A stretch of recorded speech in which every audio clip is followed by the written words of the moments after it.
The gunshot tore through the October twilight like a scream ripped from the throat of God himself.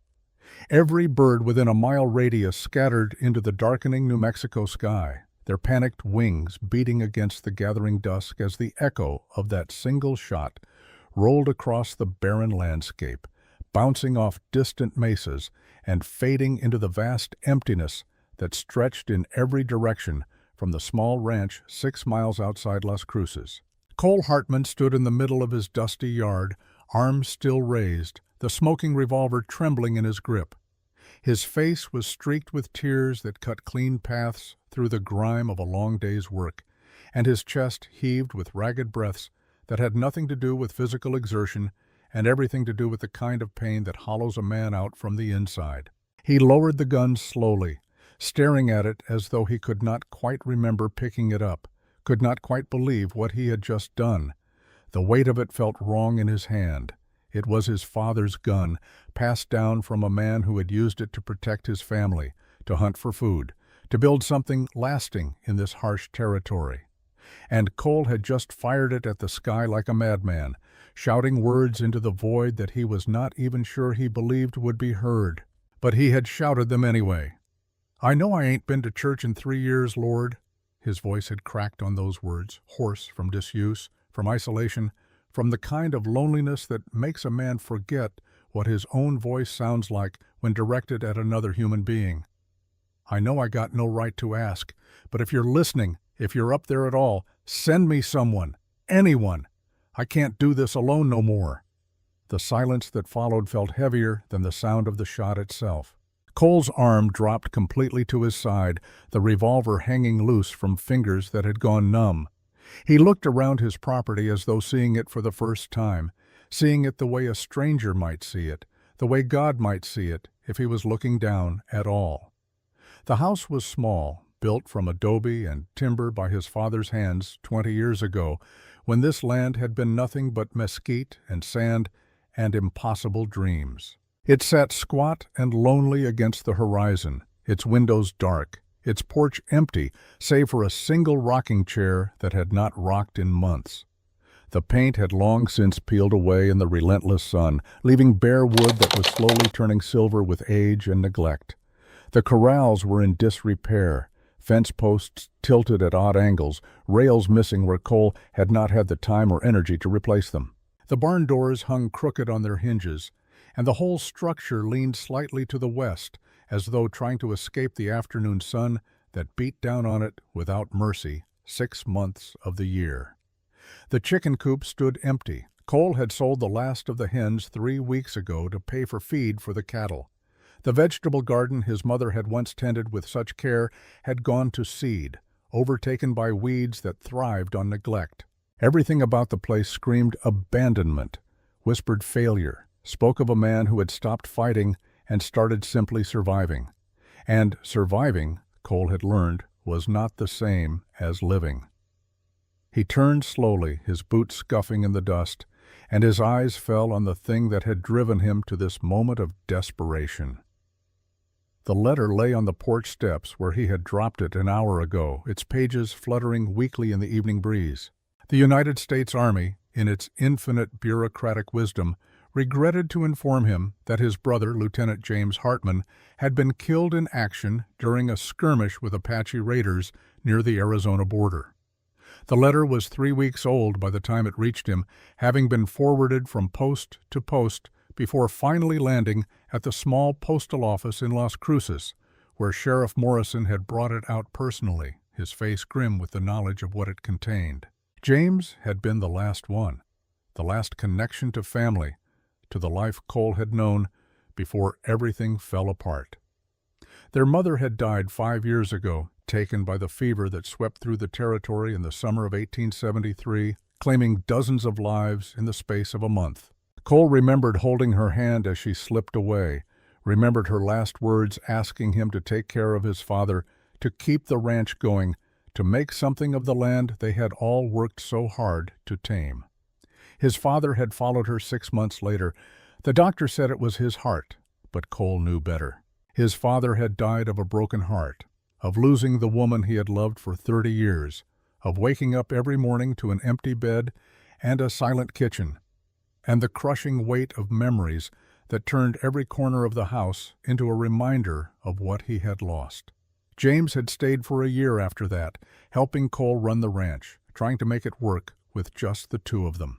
But James had always been restless, had always looked at the horizon with hungry eyes, had always wanted something more than the back-breaking monotony of ranch life. When the Army recruiter came through Las Cruces, James had signed up without hesitation, promising Cole he would send money home, that his soldiers' pay would help keep the ranch afloat. He had kept that promise for 2 years, and then the letters stopped coming, and now Cole knew why. At 26 years old, Cole Hartman was completely alone in the world.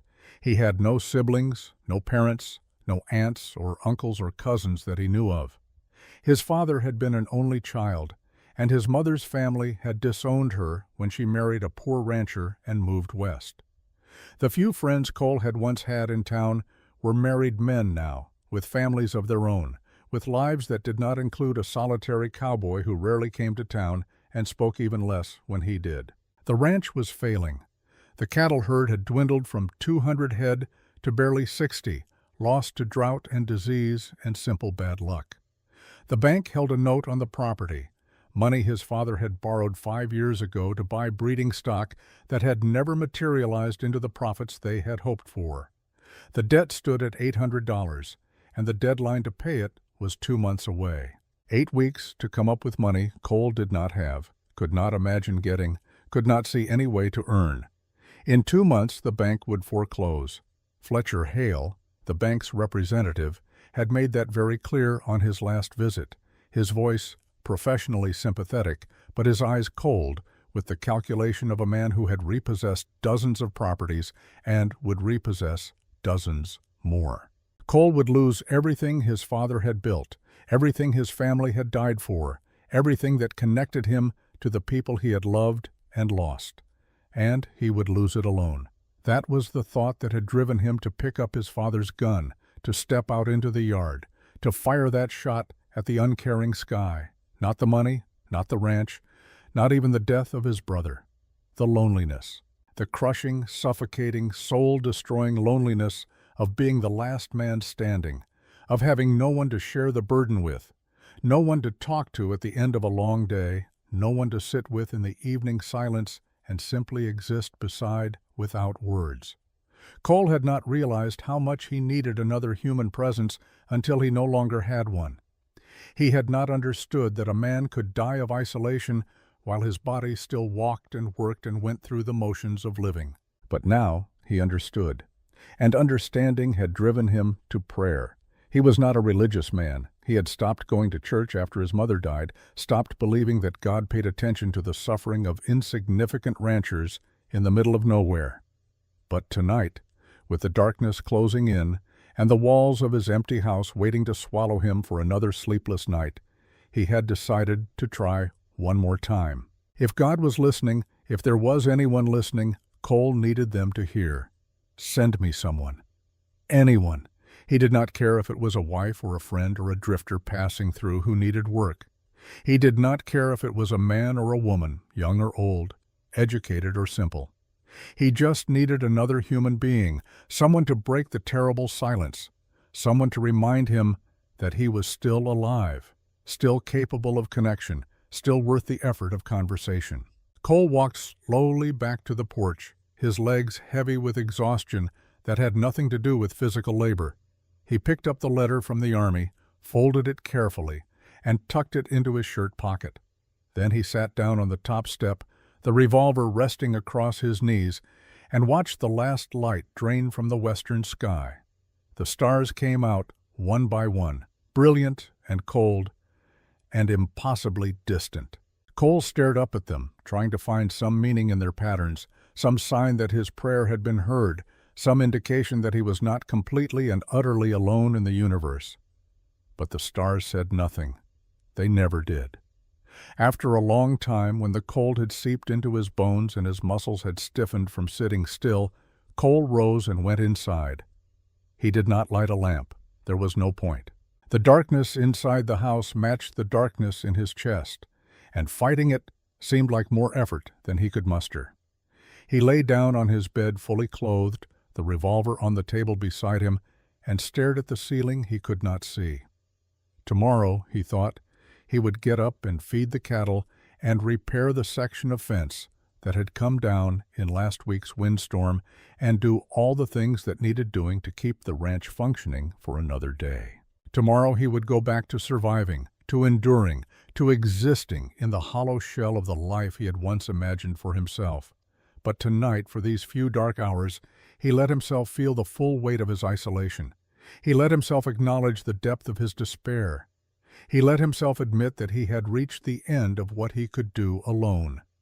And somewhere in the darkness, he whispered one more time, softer now, almost a conversation with himself, "Please, if you're there, send me someone."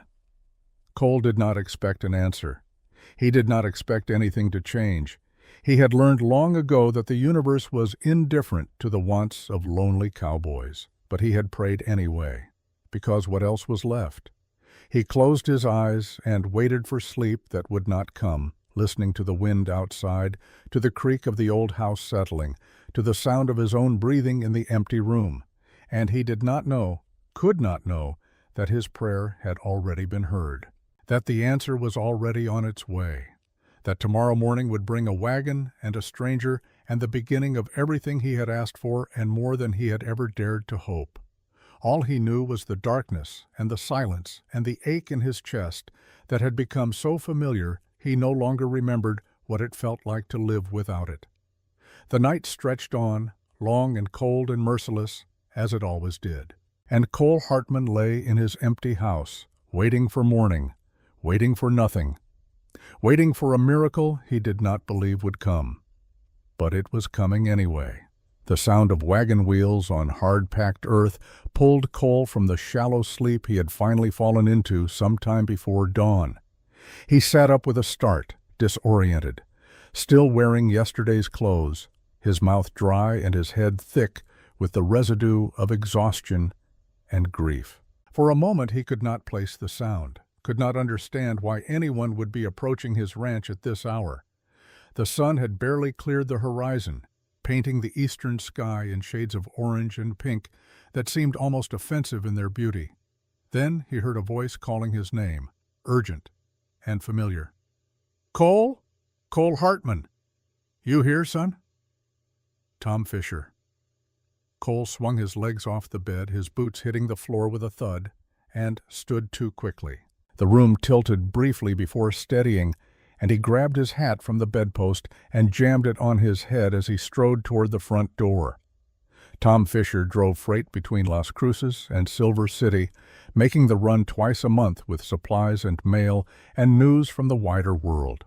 He was a good man, 50 years old, and weathered by hard living, but reliable and honest in a territory where those qualities were not as common as they should be. But Tom had made his run to Silver City just 4 days ago. He should not be back through here for another week at least. Cole pulled open the front door and stepped out onto the porch, squinting against the morning light. Tom's freight wagon was pulled up in the yard, the team of horses blowing hard as though they had been driven faster than usual. Tom himself sat on the driver's bench, his face tight with concern, and he raised one hand in greeting when he saw Cole. "Thank God you're here," Tom called out, already climbing down from the wagon. "I need your help, and I need it now." Cole descended the porch steps, his mind still foggy, trying to make sense of the urgency in Tom's voice. "What happened? What's wrong?" Tom did not answer immediately. Instead, he moved to the back of the wagon and gestured for Cole to follow. "Found someone about 12 miles east of here, collapsed by the roadside. She needs water and rest. And Doc Miller's out of town making calls up north. Won't be back for a week at least. Your place was the closest, and I figured you'd help." Cole reached the back of the wagon and looked inside. Among the sacks of flour and crates of dry goods, a woman lay motionless, her body curled on its side. She wore a dark traveling dress that was torn and filthy, covered in dust and what looked like dried mud. Her face was pale beneath the grime. Her dark hair had come loose from its pins and lay tangled around her shoulders. And even from a distance, Cole could see the unhealthy flush of fever on her cheeks. "Jesus," he breathed, and climbed up into the wagon bed without thinking, his earlier fatigue forgotten in the face of this immediate crisis. The woman was young, probably in her mid-20s, and she was burning up. Cole touched the back of his hand to her forehead and felt the heat radiating from her skin. Her breathing was shallow and rapid, her lips cracked and dry, her eyelids fluttering but not opening. "How long has she been like this?" Cole asked, already sliding his arms under her to lift her from the wagon. "Don't know for certain," Tom said, moving aside to give Cole room. "Found her maybe an hour before dawn, just lying there in the dirt like she'd dropped where she stood. She was conscious enough to tell me her name and that she was trying to get to Las Cruces, but she passed out before I could get much else. Been unconscious since." Cole lifted the woman carefully, surprised by how light she was, too light. She felt fragile in his arms, delicate in a way that spoke of city living and soft hands and a life that had not prepared her for the brutal realities of the New Mexico desert. He carried her toward the house, Tom following close behind, already talking in that rapid-fire way he had when he was worried.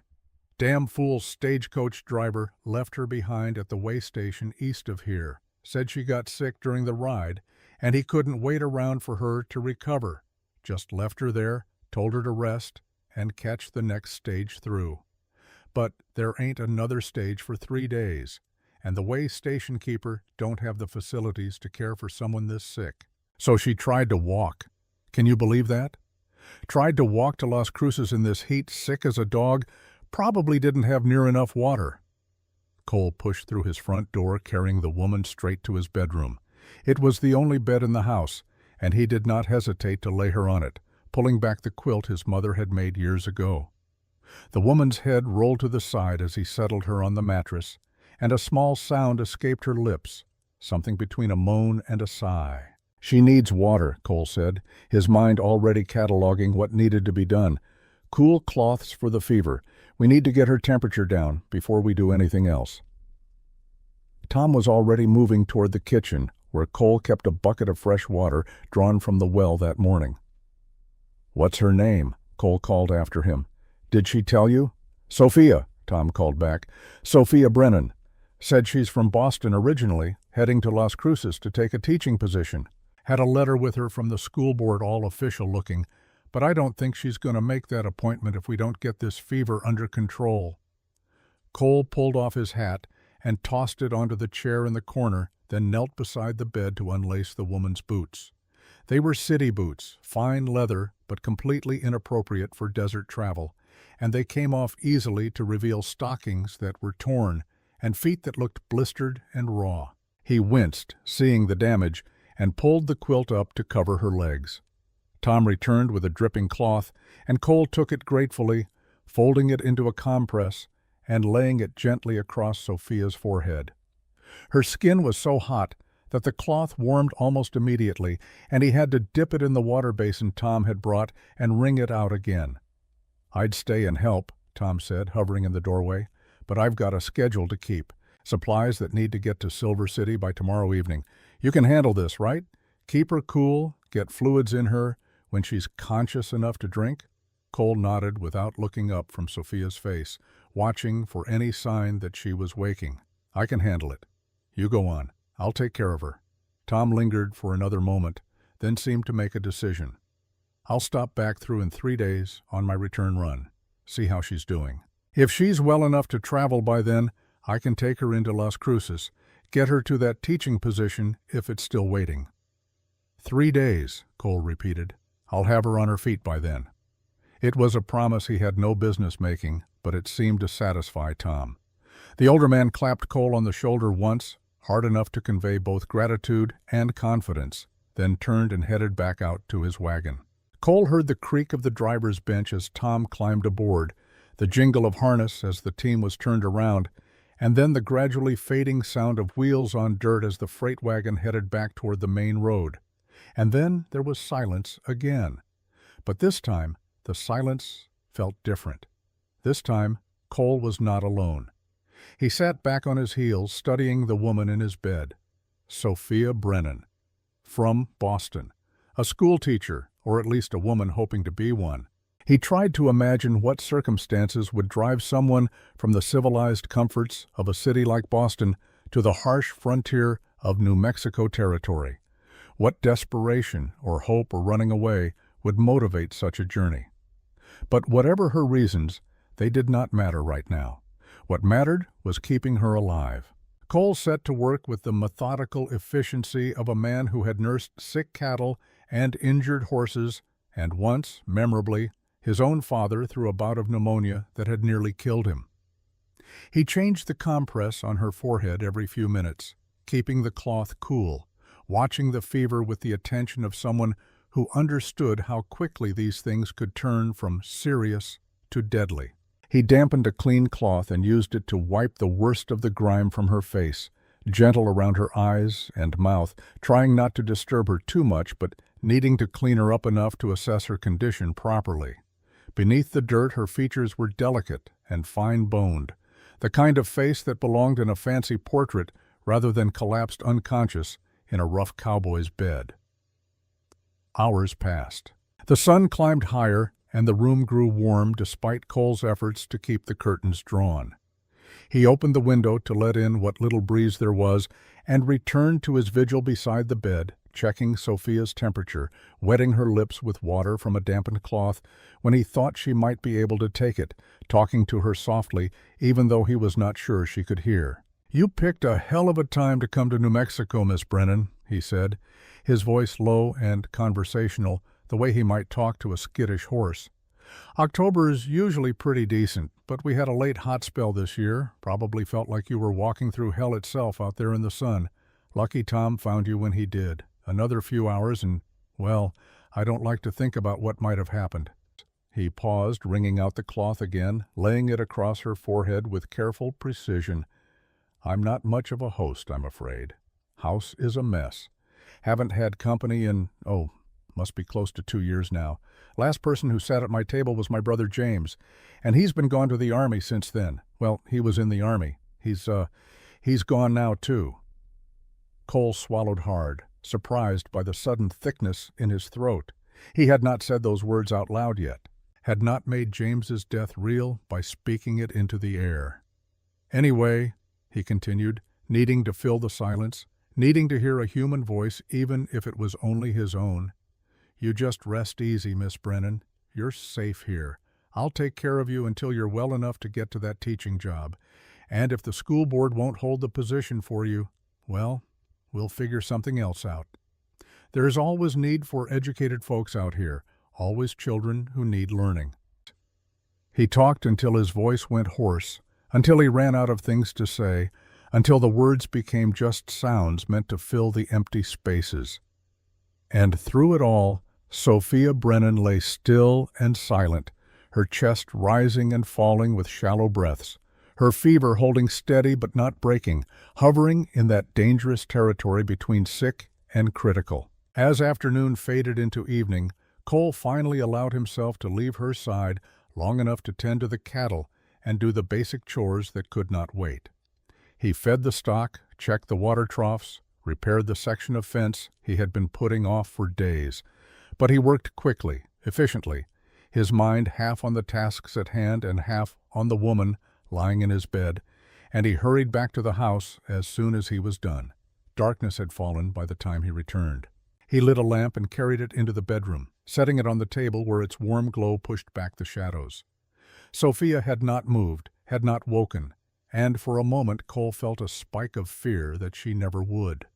But then her eyelids fluttered, just lightly, just enough to show that she was still fighting, still hanging on somewhere in the fevered depths of unconsciousness. Cole pulled the chair closer to the bed and sat down, prepared to spend the night watching over her. He had done this before, sat vigil beside the sick and dying, and he knew the importance of being there, of not leaving someone to face the darkness alone. "You're going to be all right," he said quietly, more to himself than to her. "You're going to pull through this, Miss Brennan, I promise." It was the second promise he had made that day, and like the first, he had no business making it, but he meant it anyway. He meant it with every fiber of his being, with a desperation that surprised him, with a need he did not fully understand, Because somewhere in the last 12 hours, something had shifted. The terrible loneliness that had driven him to fire that shot at the sky, that had hollowed him out and left him empty, had eased just slightly. Not gone, not by a long shot, but diminished by the simple presence of another human being, even an unconscious one. He was not alone in his house anymore, and that made all the difference. The night deepened. Cole kept his vigil, changing the compress, monitoring her breathing, occasionally lifting her head to drip water between her lips, talking to her when the silence became too heavy. And sometime in those dark hours between midnight and dawn, when Cole had dozed off, sitting upright in the chair, exhaustion finally claiming him, despite his best efforts to stay awake, Sophia Brennan began to mumble in her sleep. The sound pulled Cole from his uneasy rest, and he leaned forward trying to make out the words. Her voice was barely a whisper, thick with fever and delirium, but he could just catch fragments of what she was saying. "Please, I can teach. I just need a chance. Don't send me back to Boston, please. I'll work hard, I promise. Please don't make me go back." The desperate plea in her voice, even unconscious, made Cole's chest tighten. Whatever Sophia Brennan was running from, whatever had driven her across the country to this God-forsaken territory, it had been bad enough that even in the grip of fever she was still fleeing. He reached out without thinking and took her hand, her fingers hot and dry in his palm. "You're not going back," he said softly. "Nobody's making you go anywhere you don't want to go. You're safe now. I've got you." He did not know if she heard him, did not know if his words penetrated the fog of her illness. But her fingers twitched slightly in his grip, as though some part of her understood, and her mumbling quieted. Cole sat there holding the hand of a woman whose last name he barely knew, whose face he had only seen for a few hours, whose presence in his life was probably temporary at best, and he thought about the prayer he had shouted at the sky less than 24 hours ago. "Send me someone, anyone." God, it seemed, had a sense of timing, and maybe, just maybe, a sense of humor too. Because he had not sent Cole a companion or a friend or even someone capable of conversation. He had sent him a half-dead stranger who needed saving, who required care, who demanded that Cole step outside his own grief and loneliness to focus on another person's survival. Maybe that was the point. Maybe that was the answer Cole had been too desperate to understand when he made his prayer. Maybe you had to learn to care about someone else before you deserved to be cared for in return. Cole sat back in the chair, still holding Sophia's hand, watching the lamplight flicker across her fevered face. Outside, the desert night was cool and still, the stars bright overhead, the world turning as it always had, indifferent to the small dramas of lonely cowboys and sick travelers. But inside this small adobe house something had changed. Something had shifted in the silence. Something had begun. Cole did not know what tomorrow would bring, did not know if Sophia would wake, would recover, would stay or go, did not know if his prayer had truly been answered or if this was just another cosmic joke, another lesson in loss waiting to unfold. But for the first time in 3 years, he was not alone, and that was enough. For now, that was more than enough. He closed his eyes, still holding her hand, and whispered into the quiet room, "Thank you." He did not know who he was thanking. God, maybe. Tom Fisher, certainly. Fate or luck or simple chance. It did not matter. Someone had heard. Someone had answered. And the woman sleeping fitfully in his bed, burning with fever and fighting for her life, was the proof. Cole Hartman sat vigil through the night, watching over a stranger, and for the first time since his brother's letter arrived, he felt something other than despair. He felt hope. And in the darkness of that small bedroom, with dawn still hours away and the outcome still uncertain, hope was a miracle all its own. The fever broke on the 3rd morning. Cole woke in the chair beside the bed, his neck stiff and his back aching from another night spent sitting upright, and found Sophia Brennan looking at him with clear, conscious eyes for the first time since Tom Fisher had brought her to his door. The transformation was startling. The unhealthy flush had faded from her cheeks, replaced by a natural paleness that spoke of exhaustion rather than illness. Her breathing was deep and even, no longer the shallow gasps that had worried him through the long nights. And her eyes, he noticed now that they were open, were a remarkable shade of gray-green, like storm clouds over distant mountains. For a moment they simply stared at each other, stranger to stranger, neither quite knowing what to say. Then Sophia spoke, her voice rough and dry from days of fever. "Where am I?" Cole sat up straighter, reaching for the water pitcher he kept on the bedside table. "My ranch, about 6 miles outside Las Cruces. A freight driver named Tom Fisher found you collapsed on the roadside 3 days ago. Brought you here because it was the closest place and the doctor was out of town." He poured water into a tin cup and held it out to her. Sophia tried to sit up, but her arms trembled with the effort and she fell back against the pillow with a small sound of frustration. Cole moved quickly, sliding one arm behind her shoulders to support her weight, lifting her just enough that she could drink without choking. She took the cup with both hands, her fingers shaking, and drank deeply. Too deeply. Cole had to pull the cup away before she could make herself sick. "Slow," he said gently. "Just sips. You can have more in a minute." Sophia nodded, breathing hard from even that small exertion, and let him ease her back down onto the pillow. Her eyes never left his face, studying him with an intensity that made Cole suddenly aware of how he must look. After 3 days of sporadic sleep and no shaving, he resisted the urge to run a hand over his stubbled jaw. "3 days?" she said finally, her voice stronger now that she had water. "I've been unconscious for 3 days? Most of it, yes. You woke up a few times, mumbled some things, but you weren't really aware. The fever had you pretty bad." Sophia closed her eyes briefly, as though trying to remember, then opened them again. "I don't remember much after the stagecoach. They left me at a way station. The driver said I was too sick to travel, that I should rest and catch the next stage, but I couldn't wait 3 days. I had an appointment, a teaching position in Las Cruces, and I was already late, so I tried to walk." "In the October heat," Cole said, and there was no judgment in his voice, only statement of fact. "Without enough water or proper supplies." A flush of color touched her cheeks that had nothing to do with fever. "It was foolish. I see that now. I'm from Boston. I didn't understand how different the distances are out here, how empty the land is between towns. Back east you can walk for an hour and pass through 3 villages. Here you can walk for hours and see nothing but desert." Cole nodded slowly. "It's an easy mistake to make if you've never been west before. But you're lucky Tom found you when he did. Another few hours, and well, it could have gone very differently."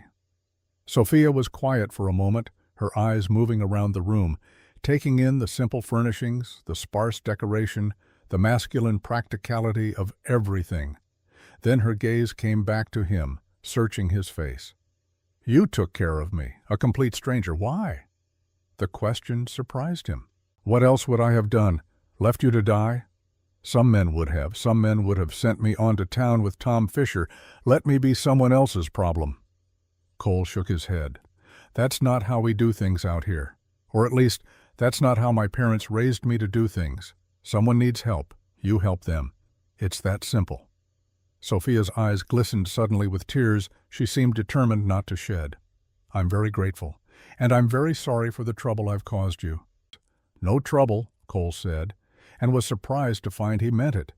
The last 3 days had been exhausting, yes, and worrying, but they had also given him something to focus on besides his own grief and loneliness. They had given him purpose. "You just needed to heal, and now you are. That's all that matters." He stood up, needing to move, to do something with his hands. "I'll make you some broth. You haven't eaten in days, and we need to get your strength back slowly. Tom's due back through here today or tomorrow. If you're well enough, he can take you into Las Cruces then." Sophia nodded, but something in her expression had closed off, become guarded. Cole wondered what she was thinking, but did not press. Instead, he left her to rest and went to the kitchen to heat up the beef broth he had made yesterday in preparation for when she woke. By the time he returned with a steaming bowl, Sophia had managed to sit up on her own, propped against the headboard with pillows behind her back. She took the bowl gratefully and ate slowly, carefully, the way someone does when they are not sure their stomach will accept food. They did not talk much while she ate. Cole busied himself with small tasks around the room, giving her space, trying not to hover. But he was acutely aware of her presence, of the sound of the spoon against the bowl, of the soft sighs of satisfaction she made as the warm food settled in her belly. When she was finished, she set the bowl aside and looked at him directly. "What's your name? I don't think anyone's told me." "Cole Hartman." "Cole," she repeated, as though testing the sound of it. "Thank you, Cole, for everything. I owe you my life." "You don't owe me anything," he said quickly. "Just get well." "That's payment enough." But even as he said it, he felt the weight of approaching loss settling over him. In a day or two, Tom would come. Sophia would leave. The house would be empty again. And Cole would go back to the loneliness that had driven him to prayer in the first place. The thought sat heavy in his chest as he gathered up the empty bowl and headed back to the kitchen, leaving Sophia to rest. He had prayed for someone to ease his isolation. God had sent him a woman who would be gone almost as quickly as she had arrived. Cole was not sure if that was an answer to his prayer or a cruel reminder that nothing good ever lasted. Either way, he would enjoy her company while it remained, and when she left, he would go back to surviving alone. It was what he had always done, what he would always do. The afternoon passed quietly. Sophia slept on and off, her body demanding rest even as her mind grew clearer. Cole went about his chores, tending the cattle, repairing fence, hauling water from the well. But he found himself coming back to the house more often than necessary, checking on her, making sure she had everything she needed. By evening, she was strong enough to sit in the chair by the window, wrapped in a blanket, watching the sunset paint the desert in shades of orange and gold. Cole brought her dinner, more broth and some soft bread he had baked that morning, and sat with her while she ate. "Tell me about this teaching position," he said, making conversation. "What happened with that?" Sophia's face fell. "I don't know. I was supposed to arrive in Las Cruces 2 weeks ago to meet with the school board. When I didn't show up, they probably assumed I changed my mind and hired someone else. I had a contract, but I never signed it. They had no obligation to wait." "We could send word into town," Cole suggested. "Let them know what happened. Maybe they'd be willing to give you another chance." "Maybe," Sophia said, but she did not sound hopeful. "Or maybe I've ruined the only opportunity I had out here. Maybe I should have stayed in Boston after all." There was such defeat in her voice that Cole felt compelled to offer comfort. "What was in Boston that was so bad you'd rather risk dying in the desert than go back?" Sophia was quiet for a long moment, staring out the window at the darkening sky. When she finally spoke, her voice was soft, almost hesitant. "My father was a minister. A good man, but not a wealthy one. When he died 2 years ago, he left me nothing but debts and a small collection of books. I had been living with my aunt, my mother's sister, but she remarried last year. Her new husband made it very clear that I was not welcome to stay. So I needed to find work, needed to support myself. Teaching was the only respectable option for an unmarried woman without family money." She paused, her fingers plucking at the edge of the blanket. "I applied to positions all over the country. Las Cruces was the only one that responded. They needed a teacher desperately enough that they didn't care I had no formal training, only that my father had educated me well and I could read and write and do mathematics. It seemed like a miracle, like God was opening a door for me when all the others had slammed shut." "And then you nearly died before you could walk through it," Cole finished. "Yes." Sophia looked at him then, and there was something raw in her eyes, something vulnerable. "I don't have anywhere else to go, Cole. If I've lost this position, I don't know what I'll do. I can't go back to Boston. I have nothing there, no family, no home, no prospects." The desperation in her voice echoed something deep in Cole's own chest. He understood that kind of trapped feeling, that sense of having nowhere to turn, no options left. He had felt it himself less than a week ago, had felt it so intensely that he had fired a gun at the sky and begged God for help. And looking at Sophia now, her face pale in the lamplight, her eyes bright with unshed tears, he made a decision that surprised him even as the words left his mouth. "Stay here." Sophia blinked. "What?" "Stay here," Cole repeated, gaining confidence as the idea took shape. "Help me run the ranch. I'll pay you a fair wage, room and board, plus whatever I can afford in cash. It's not teaching, but it's honest work, and it'll give you time to find another position when one opens up. Or if you like it here, you can stay on permanently. God knows I could use the help." "You don't even know me," Sophia protested, but there was hope flickering in her expression now, fighting with caution. "I know enough. I know you're educated, that you're brave enough to travel halfway across the country alone, that you're willing to work hard for what you want. That's more than most folks can say." He leaned forward, his elbows on his knees, his expression earnest. "Look, I'll be honest with you. This ranch is failing. I'm behind on debts, short on help, and barely keeping my head above water. I need someone who can think, who can help me figure out how to make this place profitable again. If you can teach children to read, you can probably teach a stubborn cowboy how to run a business without running it into the ground." Sophia stared at him for a long moment, her mind clearly working through the implications, weighing her options. "People will talk," she said finally. "An unmarried woman living on a ranch with an unmarried man. It's not proper." "Then we'll make it proper," Cole said. "There's a boarding house in Las Cruces run by a widow named Mrs. Patterson. You can rent a room there, come out here during the day to work, go back to town at night. That way there's no question of impropriety. That's a 12-mile round trip every day. You can use my horse, or I can drive you in the wagon if the weather's bad." Sophia bit her lip, thinking. Cole could see her turning the idea over, examining it from every angle, looking for the catch, the trap, the reason this was too good to be true. Finally she said, "Why are you doing this? Really?" Cole sat back, considering his answer carefully. He could lie, could say it was purely practical, that he simply needed the help. But something about Sophia's direct gaze demanded honesty. "4 days ago," he said slowly, "I stood in my yard and fired my father's gun at the sky. I was so lonely, so desperate for another human being to talk to, that I prayed out loud for God to send me someone. Anyone. I didn't care who. I just couldn't stand being alone anymore."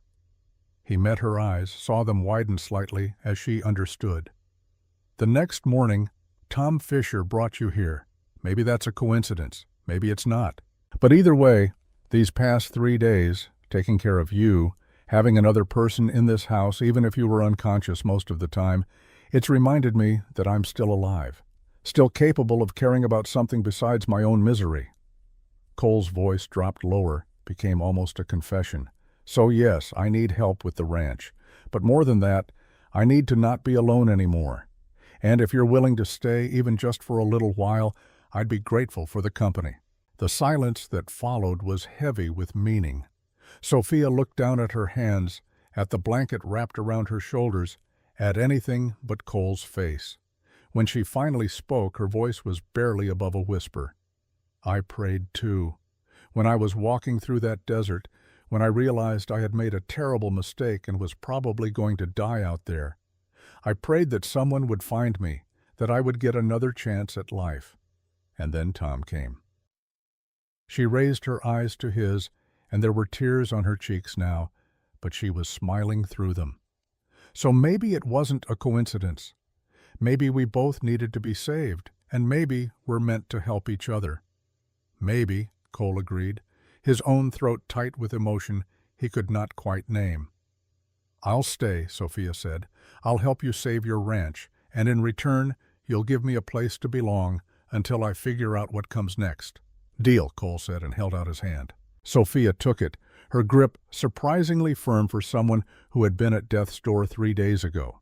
They shook on it, sealing the bargain, and Cole felt something shift in his chest. Not the loneliness disappearing entirely, but easing, loosening its grip, making room for something else. Hope, maybe, or possibility, or simply the knowledge that he would not have to face tomorrow alone. "We should get you to town soon," he said, releasing her hand reluctantly. Get you settled at the boarding house, maybe see if we can salvage that teaching position after all. Tomorrow, Sophia agreed, if I'm strong enough. But tonight, if you don't mind, I'd like to just sit here and watch the stars come out. It's been a long time since I felt safe enough to enjoy something that simple. So they sat together in companionable silence as darkness fell, and the stars emerged one by one, brilliant points of light in the vast New Mexico sky. And for the first time in longer than he could remember, Cole Hartman felt like his house was a home again, not because of grand gestures or dramatic declarations, but because of the quiet presence of another person, the sound of someone else's breathing in the room, the simple knowledge that he was not alone. It was everything he had prayed for and nothing like he had expected. And it was more than enough. Tom Fisher returned 3 days later, right on schedule, his wagon loaded with goods from Silver City, and his face creased with concern that smoothed into relief when he saw Sophia sitting on Cole's porch, pale but clearly recovering. "Well, I'll be damned," Tom said, climbing down from his wagon with a grin splitting his weathered face. "You actually pulled her through. I had my doubts, I'll admit, but you done good, Cole, real good." Cole, who had been mending tack on the porch rail, set down his tools and descended the steps to shake Tom's hand. "She's stronger than she looks," did most of the pulling through herself. Sophia stood, wrapping a shawl around her shoulders against the morning chill. "Mr. Fisher, thank you for saving my life. I don't remember much of that morning, but Cole told me what you did." Tom waved away her thanks with characteristic gruffness, but his eyes were kind. "Just doing what any decent man would do, miss. Can't leave a lady to die in the desert. What kind of world would that be?" He looked between Cole and Sophia, noting the easy way they stood near each other, the comfortable familiarity that had developed over days of enforced proximity. "So, what's the plan now? You ready to head into Las Cruces? I can take you there today. Introduce you to Mrs. Patterson at the boarding house. She's a good woman, runs a respectable establishment." "Actually," Sophia said, glancing at Cole, "Mr. Hartman has offered me a position here on the ranch. I've accepted. But yes, I would appreciate passage to town to arrange lodgings and, hopefully, to speak with the school board about the teaching position I was meant to fill." Tom's eyebrows rose. "A position here? Doing what, if you don't mind my asking?" "Helping run the place," Cole said simply. "Sophia's got an education, knows numbers and letters better than I do. Figures she can help me get the business side of ranching sorted out while I handle the cattle and land." Tom looked at Cole for a long moment, his expression unreadable. Then he nodded slowly. "That's good. That's real good. A man needs help sometimes, and there's no shame in accepting it from someone qualified to give it." He turned to Sophia. "You sure about this, miss? Ranch life ain't easy, especially not for someone used to city comforts." "I'm sure," Sophia said, and there was quiet determination in her voice. "I need work, and Mr. Hartman needs help. It seems like a fair arrangement to me." "All right, then." Tom slapped his hands together decisively. "Let's get you to town, get you settled. Cole, you coming along?" "I'll drive her in myself," Cole said. "Got business with the bank anyway. Might as well kill 2 birds with 1 stone." An hour later, Cole had the wagon hitched and Sophia's meager belongings loaded. She owned almost nothing, he had discovered. A small carpet bag with 2 dresses, some undergarments, a few personal items. Everything she had in the world fit in a space smaller than a feed sack. The realization made Cole's chest tight with sympathy. The ride into Las Cruces took just over an hour, the wagon rattling along the rutted road, while Sophia sat beside Cole on the bench, taking in the landscape with eyes that saw it differently now that she was conscious and recovering. She asked questions about the plants they passed, the distant mountains, the occasional homestead visible from the road. Cole answered as best he could, finding pleasure in sharing knowledge that had always seemed ordinary to him, but was clearly fascinating to someone seeing it for the first time. Las Cruces was a growing town, benefiting from its position along the Rio Grande and its role as a supply center for the surrounding ranches and farms. The main street was lined with adobe buildings housing everything from a general store to a saloon to a small bank housed in what had once been someone's home. People moved along the wooden sidewalks with purpose, going about their business, and several heads turned as Cole drove the wagon down the main thoroughfare, curiosity evident in their expressions. Cole was not a frequent visitor to town. His isolation had been as much choice as circumstance in recent years, and seeing the familiar faces of neighbors he had been avoiding made him realize just how much he had withdrawn from community life since his parents died. He pulled the wagon up in front of a neat adobe building with a hand-painted sign declaring it to be Patterson's boarding house for respectable ladies. Before he could help Sophia down, the front door opened and a woman in her 50s stepped out, wiping flour-covered hands on her apron. Mrs. Patterson was a widow who had turned her home into a boarding house after her husband died in a mining accident 10 years ago. She was known throughout the territory for running a clean, safe establishment and for having a keen eye for character. If she approved of you, you were welcomed warmly. If she did not, no amount of money would buy you a room under her roof. "Cole Hartman," she said, her voice warm with surprise. "As I live and breathe. Haven't seen you in town in months, young man. And who's this you've brought with you?" Cole climbed down and turned to help Sophia from the wagon. "Mrs. Patterson, this is Miss Sophia Brennan from Boston. She's going to be staying in town and helping me out at the ranch. We were hoping you might have a room available." Mrs. Patterson's sharp eyes moved from Cole to Sophia and back again, taking in every detail, making assessments and judgments with the speed of long practice. Then she smiled, and Cole relaxed slightly. "Well now, any friend of Cole's is welcome here. Come in, dear. Let's get you settled. You look like you've had a rough time of it." Sophia smiled gratefully and allowed herself to be ushered inside, leaving Cole to bring her bag. The interior of the boarding house was as neat and welcoming as the exterior, with clean whitewashed walls and simple but comfortable furnishings. Mrs. Patterson led them upstairs to a small room at the back of the house, sparsely furnished but spotlessly clean, with a window that looked out over a small garden. "This will be $5 a week," Mrs. Patterson said. "That includes breakfast and dinner, and I'll do your washing on Saturdays. House rules are no gentlemen callers after 8 in the evening, no drinking in the rooms, and church on Sundays is strongly encouraged though not required." "That's more than fair," Sophia said. "Thank you, Mrs. Patterson. Call me Ruth, dear. Mrs. Patterson makes me feel ancient." She turned to Cole, her expression becoming more serious. "I'll take good care of her, Cole. You have my word. I know you will, Ruth. Thank you." After getting Sophia settled and paying for her first week's lodging, Cole and Sophia walked together toward the center of town, where the small building that served as both town hall and school stood. It was mid-morning now, and Cole had suggested they at least try to speak with someone from the school board about Sophia's missed appointment. They found the building easily enough, and inside, a harried-looking clerk directed them to a small office where a man sat behind a desk covered in papers. The nameplate identified him as Mr. Gerald Turnbull, school board chairman. Turnbull looked up as they entered, his expression cycling from irritation at being interrupted to curiosity when he saw Sophia. "Yes? Can I help you?" "Mr. Turnbull," Sophia began, her voice steady despite the nervousness Cole could sense in her posture. "My name is Sophia Brennan. I had a contract to teach here in Las Cruces, but I was delayed due to illness and missed my appointment. I'm here to apologize for that and to inquire whether the position might still be available." Turnbull's expression shifted to recognition, then regret. "Miss Brennan, yes. We received your letter accepting the position and were expecting you 2 weeks ago. When you didn't arrive and we heard nothing from you, we assumed you had changed your mind.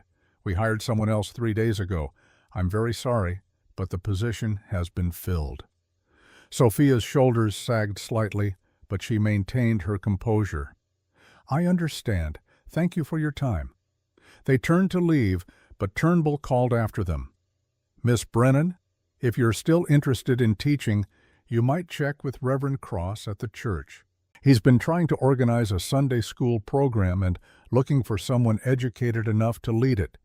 It wouldn't be full-time employment, but it might be something. Thank you, Sophia said. I'll do that.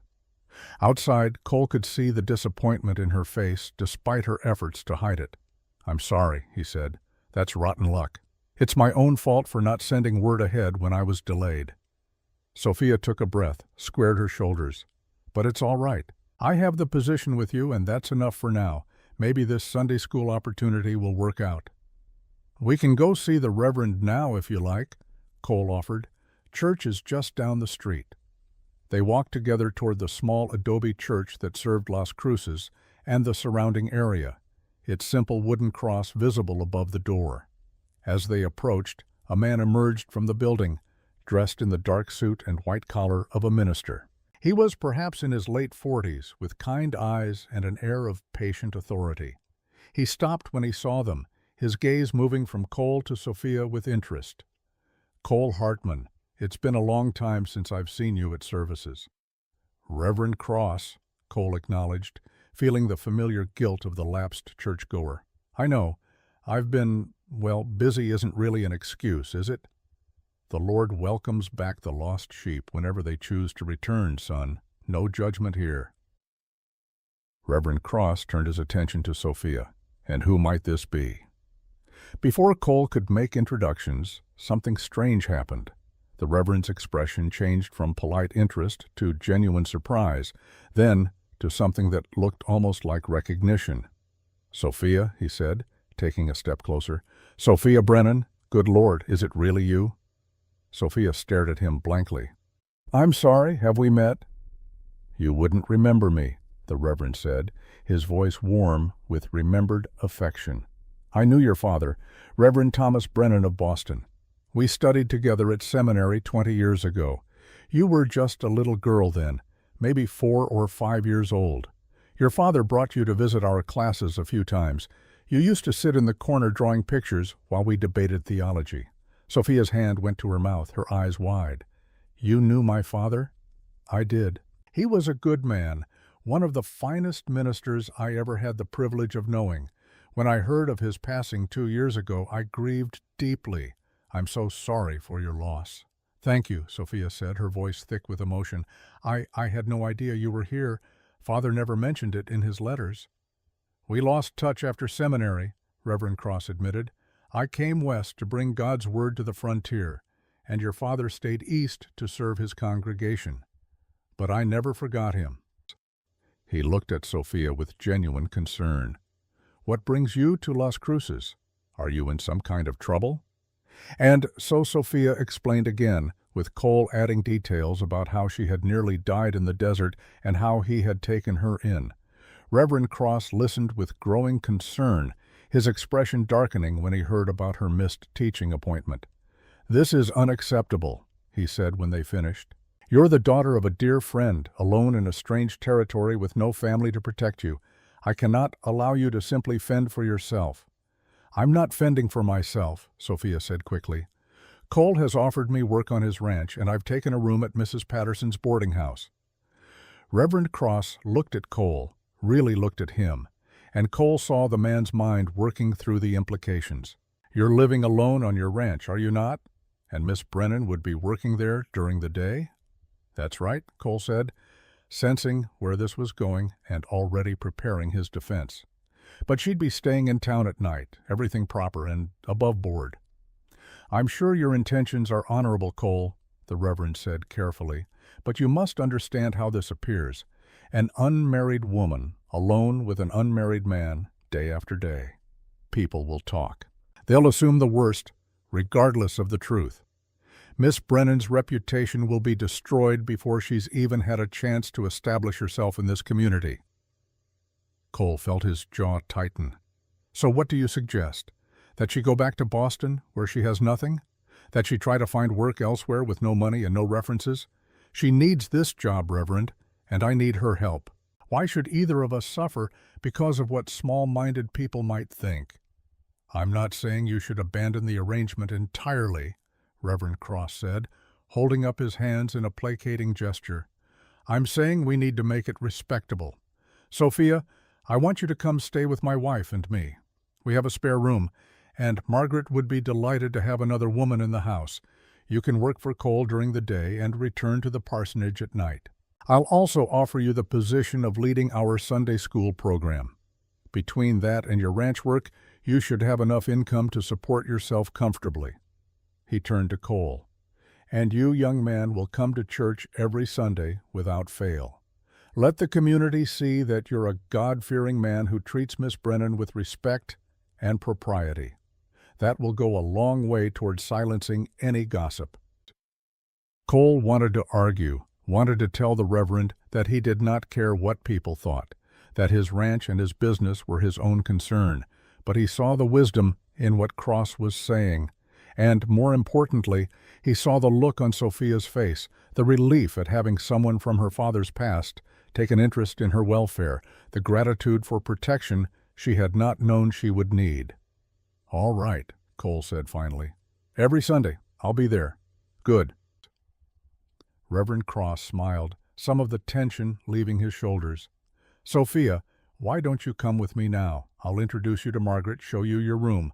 Cole, you can bring her things by later this afternoon?" Sophia looked at Cole, and there was apology in her eyes, but also hope. "Is that all right? I don't want to leave you in the lurch." "It's fine," Cole assured her, though part of him wanted to protest, wanted to keep her close, wanted to resist this change to their arrangement. "This is better anyway. The Reverend's right about the gossip, and you'll be more comfortable at the parsonage than at a boarding house." So it was decided. Sophia left with Reverend Cross, walking toward the parsonage on the edge of town, and Cole returned to the boarding house to collect her bag and explain the change in plans to Mrs. Patterson. The widow seemed unsurprised, even approving. "That's much better for the girl," she said. "Reverend Cross and his wife are good people. They'll take proper care of her." Cole paid for Sophia's room anyway, pressing the money into Mrs. Patterson's hand. "Keep it as a thank you for being willing to take her in." He spent the rest of the day in town, running errands he had been putting off for weeks. He visited the general store and bought supplies, stopped by the feed merchant to price out grain, and finally, with great reluctance, made his way to the bank. Fletcher Hale was in his office, working through a stack of papers with the methodical efficiency that had made him successful in a territory where many businesses failed.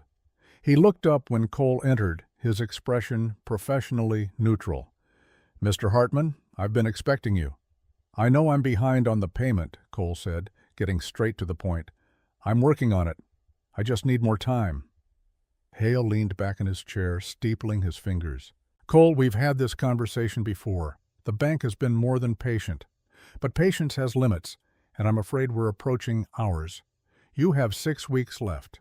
If the payment isn't made in full by then, I'll have no choice but to begin foreclosure proceedings." 6 weeks, Cole repeated. "I can do it. I have a plan." "A plan involving your new employee?" Hale's expression was knowing. "I heard you brought a woman to town today, that you've hired her to help run the ranch." News traveled fast in a small community. Cole should have expected that. "She's educated," he said defensively. "She can help me manage the business better, find ways to be more profitable." "I hope for your sake that's true," Hale said, "because $800 is a lot of money to come up with in 6 weeks. You'd need to sell off most of your herd to raise that kind of cash, and even then, you'd be cutting it close." Cole knew that. Had been wrestling with that exact problem for months. But hearing it said out loud, in the banker's calm, matter-of-fact voice, made it real in a way that his own worried calculations had not. "I'll figure it out," he said, more to convince himself than Hale. "I believe you'll try," Hale said, and there was something almost like sympathy in his voice. "I knew your father, Cole. He was a good man. I don't want to take his ranch away from his son. But I have responsibilities to the bank and to the depositors who trust their money to us. Sentiment can't override business." Cole left the bank feeling the weight of that debt pressing down on him like a physical thing. 6 weeks. 42 days to save everything his father had built, to prove he was worth the investment of faith his parents had made in him when they left him the land. It seemed impossible. But then again, so had surviving another day alone in his empty house. And God, or fate, or simple chance had sent him Sophia Brennan. Maybe that was the answer. Maybe together they could find a way. He collected Sophia's bag from the boarding house and drove to the parsonage, where he found her sitting with Reverend Cross and his wife Margaret in a comfortable parlor, drinking tea and talking like old friends. Margaret Cross was a warm, motherly woman in her 40s who welcomed Cole with the same easy hospitality she had shown Sophia. "The room's all ready for her," Margaret said, taking Sophia's bag from Cole. "And we're just delighted to have her stay with us. It gets lonely out here sometimes, even with Nathan for company. Having another woman to talk to will be lovely." Cole thanked them, promised to pick Sophia up first thing in the morning for her first day of work, and headed back to his ranch. The sun was setting as he drove the empty wagon home, painting the sky in brilliant shades of orange and pink that seemed almost mocking in their beauty. His house, when he reached it, was dark and cold and empty. The silence pressed in on him, familiar and suffocating, and Cole felt the loneliness return with a vengeance. For 3 days he had not been alone. For 3 precious days there had been another presence in his home, another voice, another life intersecting with his own. Now that was gone. Sophia would come during the day, yes, but she would leave again at night. And Cole would still be alone when it mattered most, in the long, dark hours when grief and worry kept sleep at bay. He lit a lamp and made himself a simple dinner, eating mechanically without tasting the food. Then he sat on his porch and stared out at the night, at the vast empty darkness of the desert, at the indifferent stars overhead. "Well, God," he said quietly into the silence, "you sent her, and I'm grateful. But I'm starting to think what I really need is for her to stay. Not just during the day, not just as an employee, but as something more." The thought surprised him even as he spoke it. He had known Sophia for less than a week, had spent most of that time caring for her while she was unconscious, had no real reason to think of her as anything other than a business arrangement. But he thought of her anyway, thought of her smile when she had shaken his hand and agreed to stay.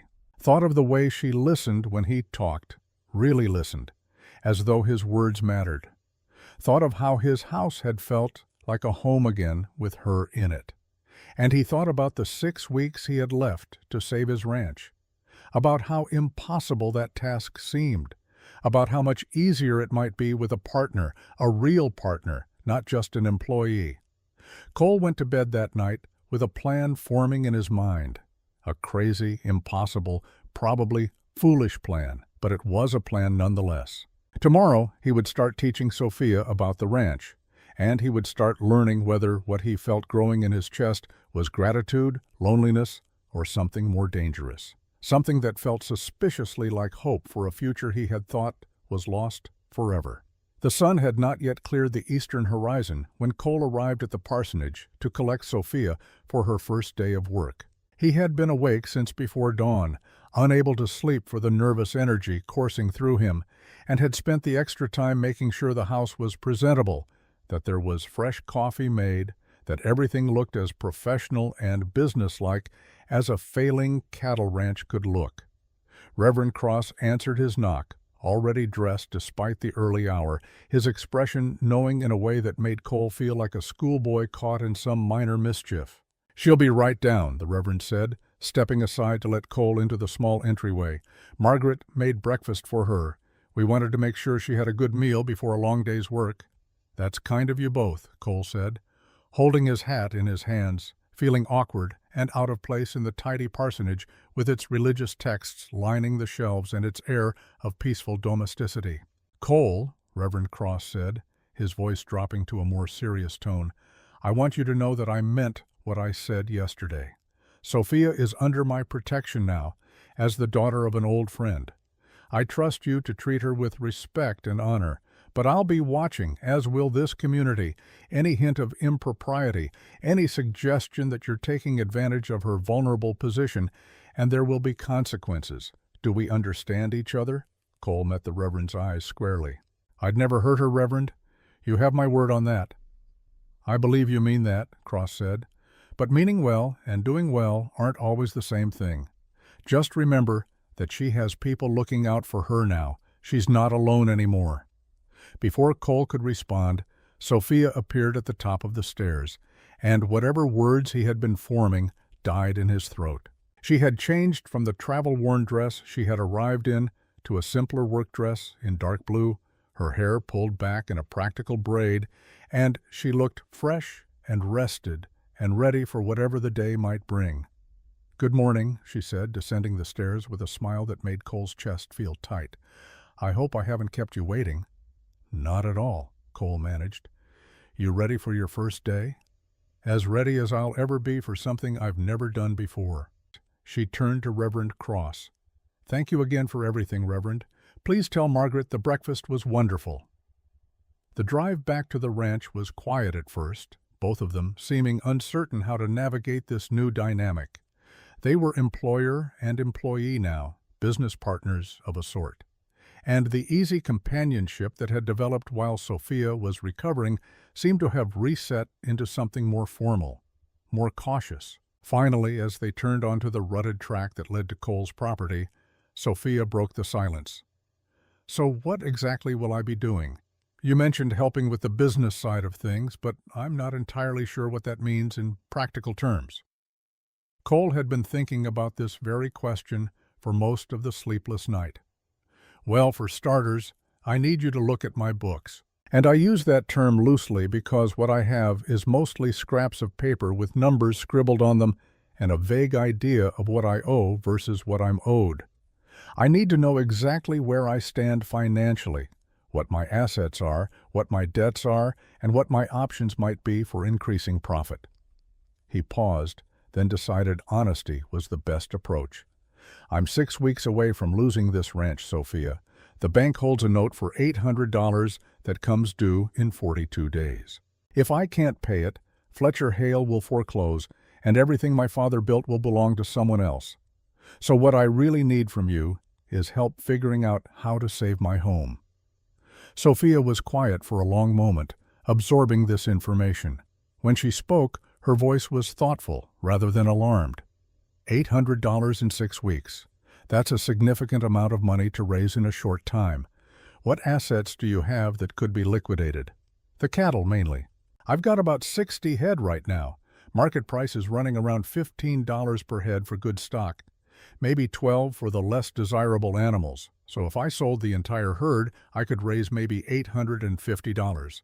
But then I'd have no breeding stock left to rebuild with, and the ranch would be worthless even if I managed to keep the land. So selling the herd is a last resort," Sophia said. "What else?" "Not much. Some equipment, but it's mostly worn out and wouldn't fetch much. The house and barn, but those are part of the property the bank would seize anyway. I've got a decent horse, but I need him for work." Cole shook his head. "I've been over this 100 times in my head, and every path leads to the same place. Sell everything and start over somewhere else, or lose it all and have nothing." They had reached the ranch now, and Cole pulled the wagon to a stop in front of the house. Sophia sat still for a moment, her eyes moving over the property with new understanding, seeing not just the worn buildings and dusty yard, but the desperation that had driven Cole to that moment of prayer less than 2 weeks ago. "Show me your records," she said finally. "All of them. Every scrap of paper, every receipt, every note. Let me see exactly what we're working with, and then we'll figure out what's possible." The next 3 hours passed in a blur of paper and numbers, and increasingly heated discussions about what constituted proper bookkeeping. Cole had saved everything, which was good, but he had organized nothing, which was decidedly less good. Receipts from 5 years ago were mixed with current bills. Cattle sales records were stuffed in the same box as seed purchases and equipment repairs. Making sense of it all seemed like an impossible task. But Sophia approached it with the methodical patience of someone who had helped her minister father organize church finances for years. She sorted papers into piles, created categories, began building a system where none had existed.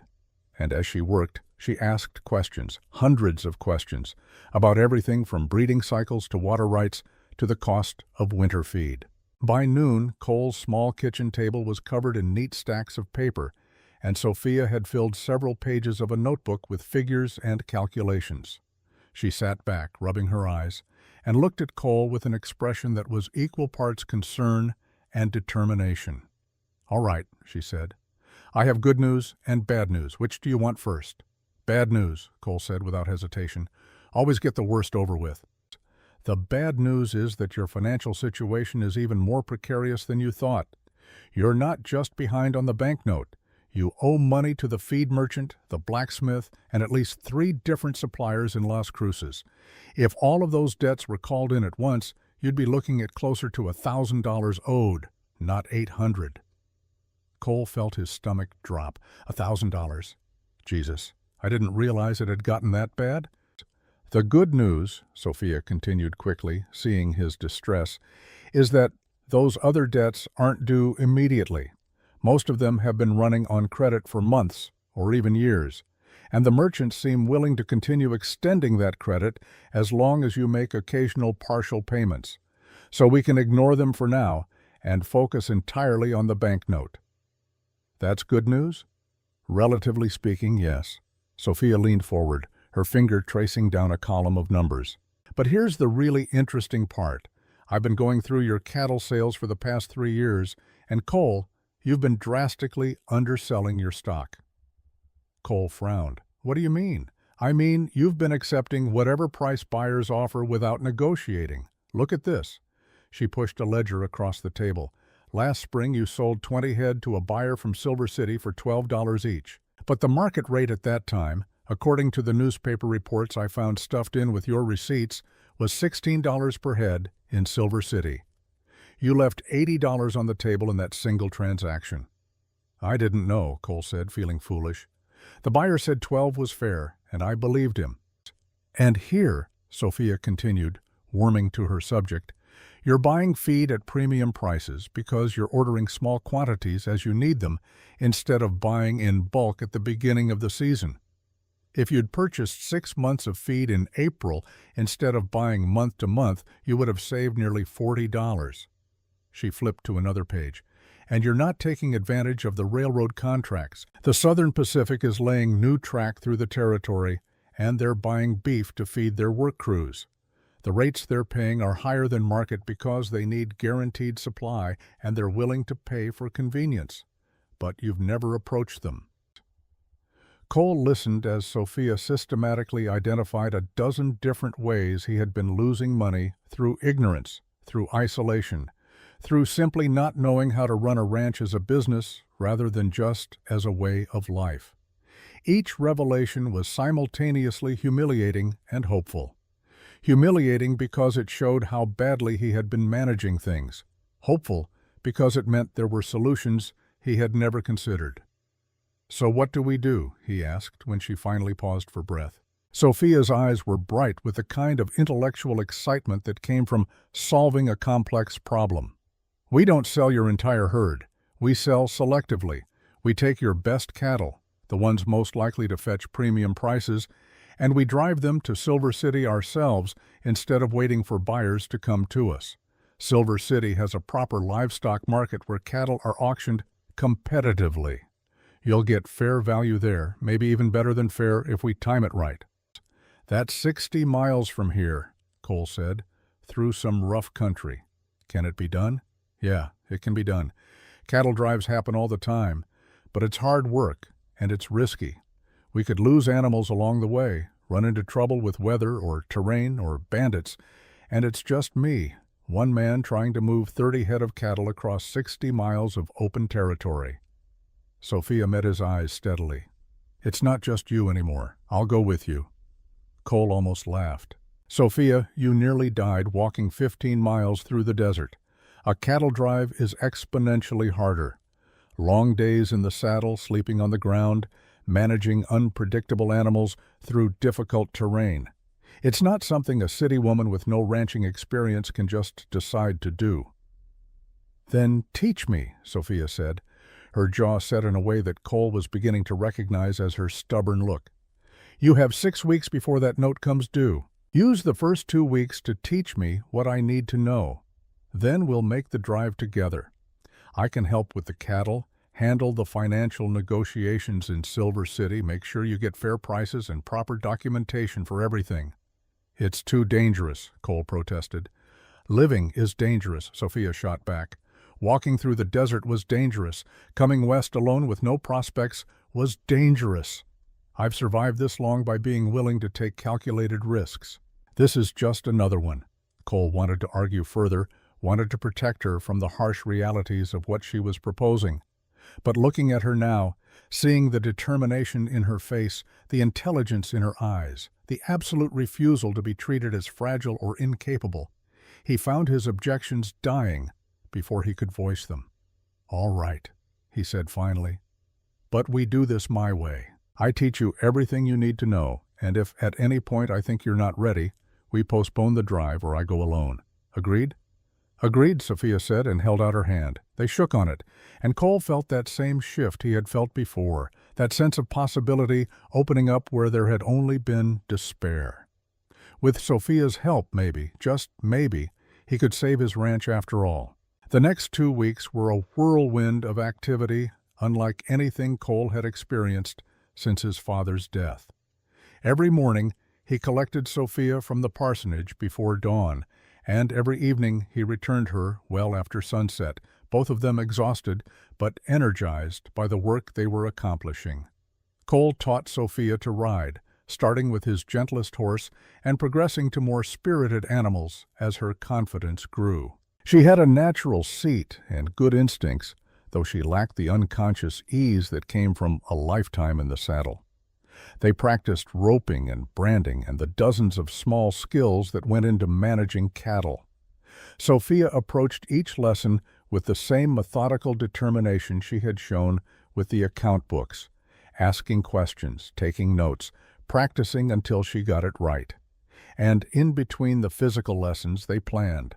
Sophia created detailed budgets and projections, identified which cattle would bring the best prices, mapped out the route to Silver City with attention to water sources and potential hazards.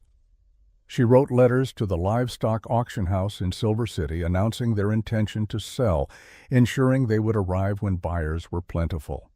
She negotiated with the feed merchant for supplies they would need for the drive, somehow managing to get better terms than Cole ever had. The ranch began to transform under her influence. What had been chaos became order. What had been hopeless began to look achievable. And Cole found himself watching Sophia with a mixture of gratitude and something deeper, something he was not quite ready to name. They fell into an easy partnership, anticipating each other's needs, communicating with increasingly fewer words as understanding grew between them. Cole would reach for a tool and find Sophia already handing it to him. Sophia would struggle with a stubborn animal, and Cole would step in to help without being asked. They moved around each other with a natural rhythm that felt like it had been developing for years rather than days. Reverend Cross noticed the change in both of them when they came to church on Sunday. Cole, who had not attended services in 3 years, sat in the back pew and listened to the sermon with genuine attention. Sophia, glowing with health and purpose, sang the hymns with her father's clear soprano voice and greeted the curious townspeople with confident grace. After the service, as they stood in the churchyard making polite conversation with neighbors, Fletcher Hale approached. The banker's expression was professionally pleasant, but Cole saw the calculation in his eyes. "Miss Brennan," Hale said, tipping his hat, "I've been hearing interesting things about your work at the Hartman Ranch. Folks say you've been making quite an impression." "Mr. Hartman's ranch has excellent potential," Sophia said smoothly. "It simply needed better organization to realize that potential." "Indeed." Hale turned to Cole. "I also hear you're planning a cattle drive to Silver City. That's ambitious, especially with the deadline for your note approaching. I hope you're not taking unnecessary risks with assets that technically serve as collateral for the bank's loan." Cole felt his jaw tighten, but Sophia responded before he could.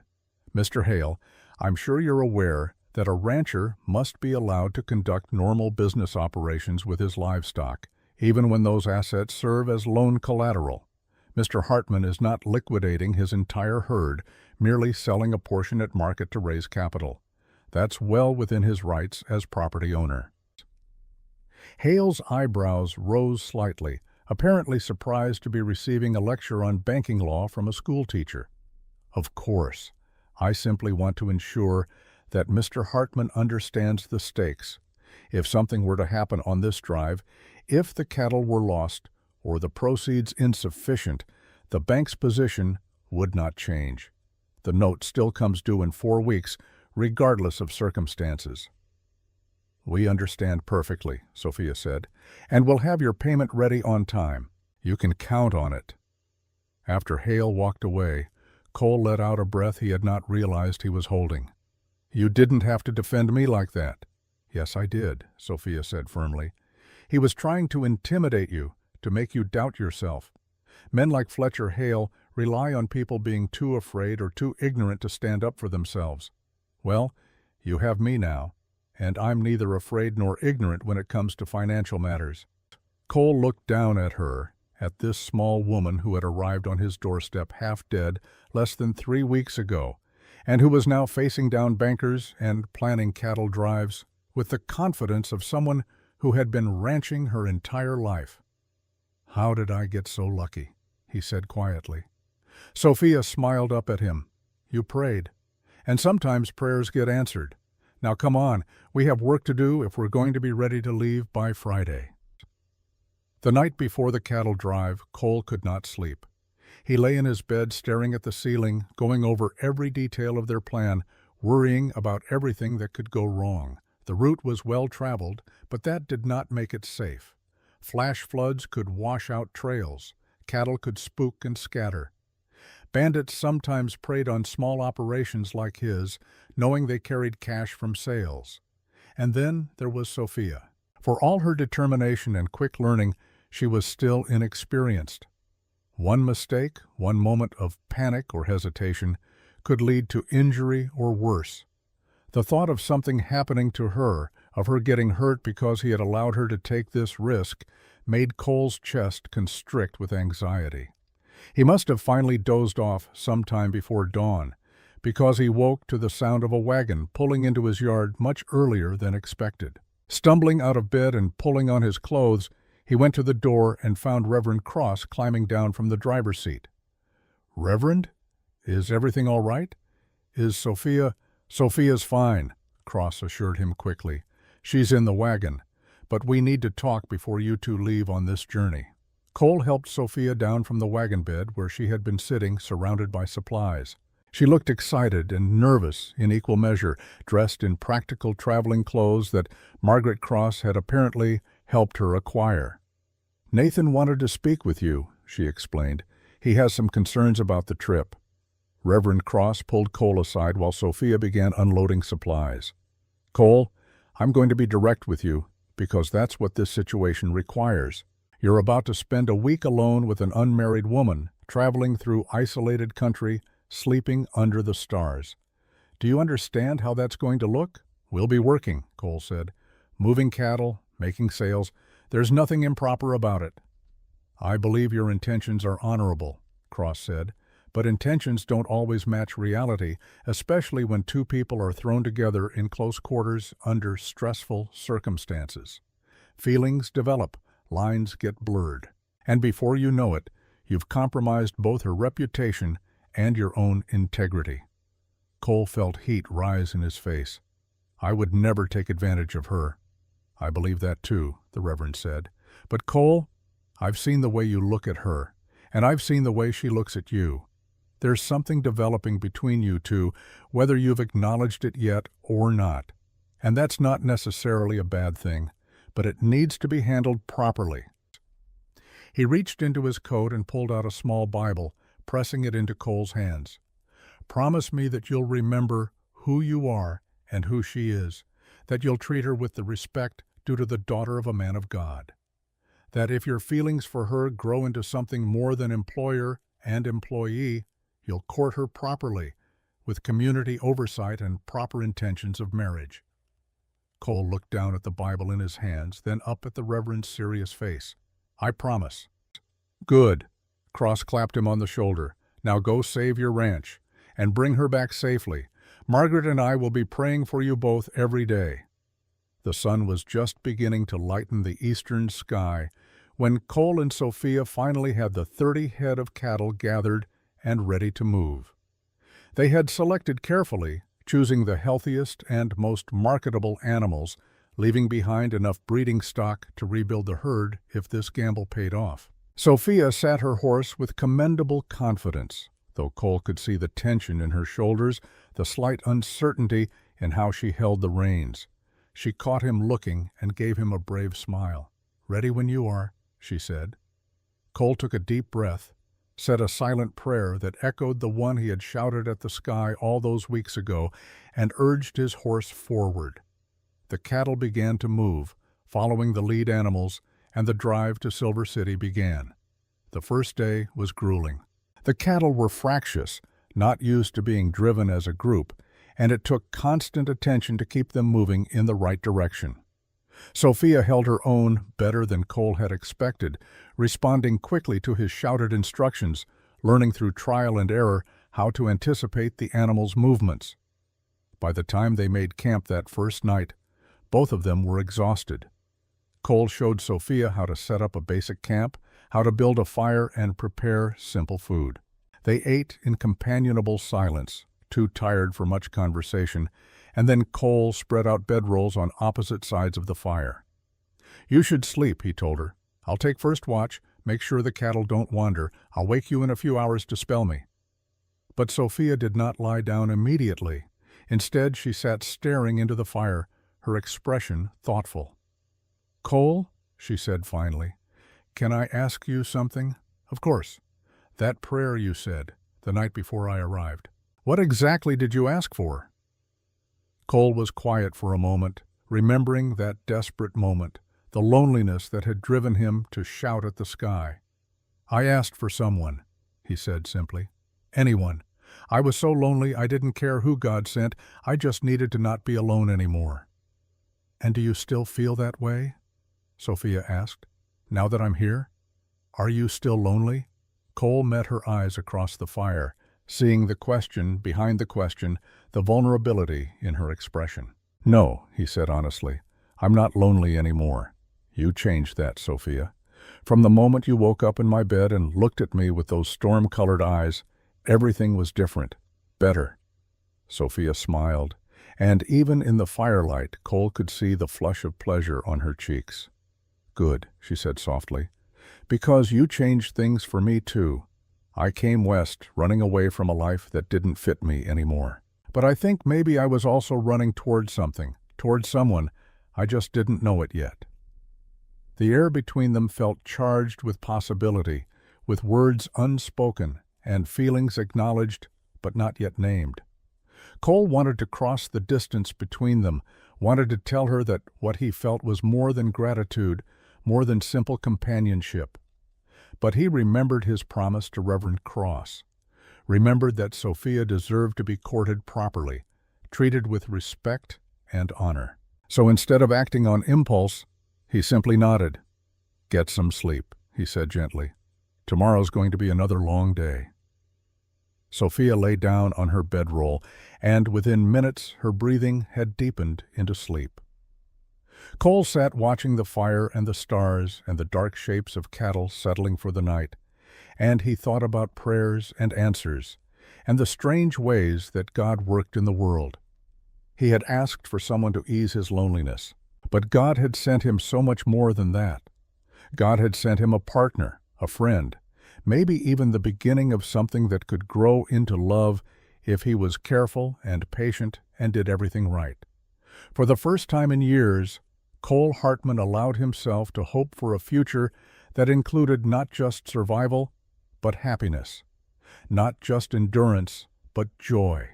And as he sat his watch under the vast New Mexico sky, he whispered another prayer, quieter than the first, but no less heartfelt. "Thank you for sending her, and please help me be worthy of the gift." The stars wheeled overhead in their ancient patterns, and somewhere in the darkness a coyote called to its pack, and the night stretched on toward morning and toward Silver City and toward whatever future awaited them there. The cattle drive to Silver City took 7 days that tested every ounce of determination Cole and Sophia possessed. On the third day, a sudden sandstorm rolled in from the west, turning the sky the color of rust and reducing visibility to almost nothing. Cole and Sophia had to dismount and huddle with the cattle in a shallow arroyo, covering their faces with bandanas and waiting for the worst to pass.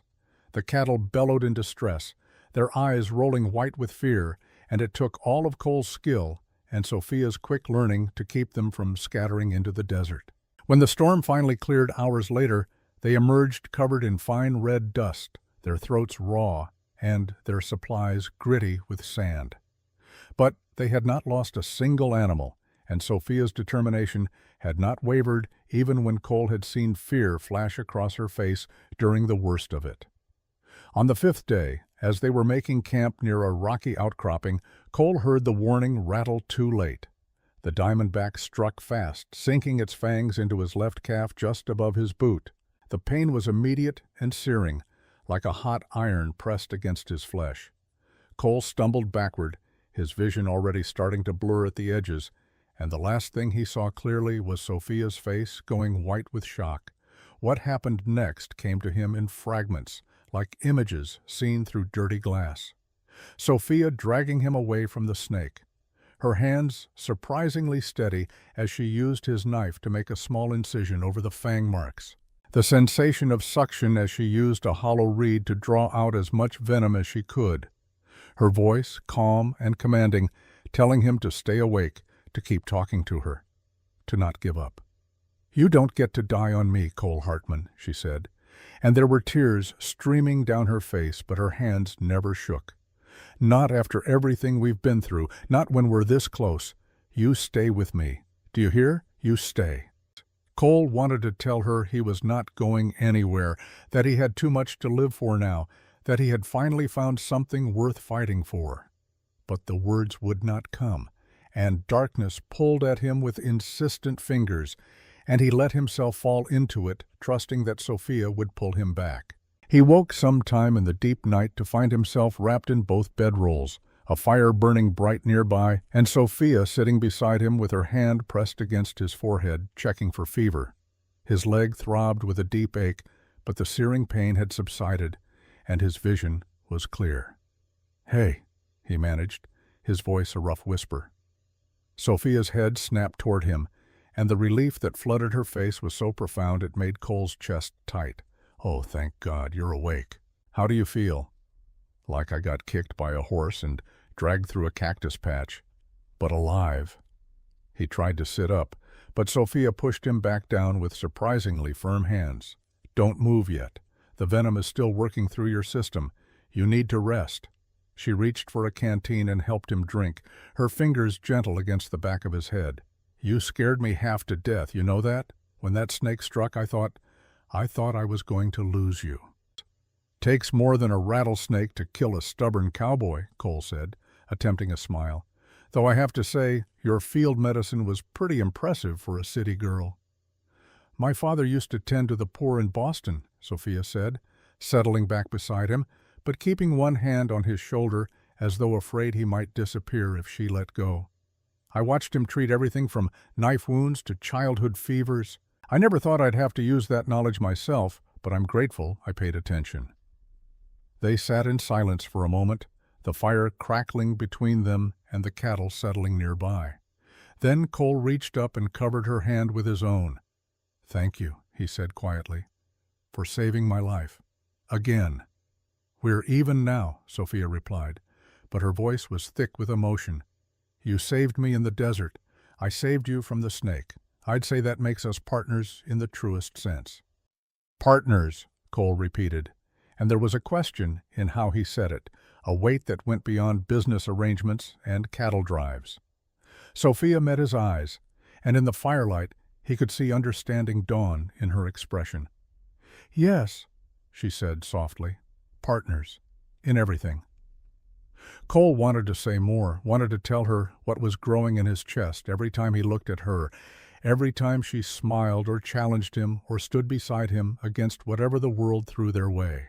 But Reverend Cross's words echoed in his mind about doing things properly. about treating her with the respect she deserved. So instead he just held her hand and let the moment speak for itself, and they sat together under the stars until exhaustion claimed them both.